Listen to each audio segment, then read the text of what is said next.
there's a pretty big difference between, there's a huge difference between Pinot Noir and Cabernet. And I would say the world over, the most challenging grape, and the one that all winemakers like to work with, maybe because of that, is Pinot Noir. It's a very difficult grape to work with because it doesn't take too well to change. Let's say, what's the best word I can use for that? It's not as resilient a grape as Cabernet. Cabernet has a very thick skin. It's got a lot of tannin in it.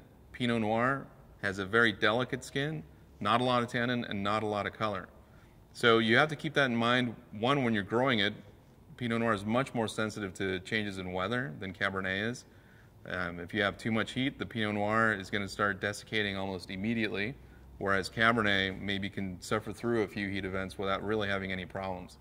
And then after that, when you go to ferment, Pinot Noir is very delicate to air as well. So whereas in Cabernet, it's not, you need the air because it's got more tannin to soften the tannin. You need to expose it to air in fermentation. Pinot Noir, you really need to be careful with exposure to air because you're going to lose what little it has already to offer. So those are the main differences. Pinot is a very delicate variety. Cabernet is a very resilient variety.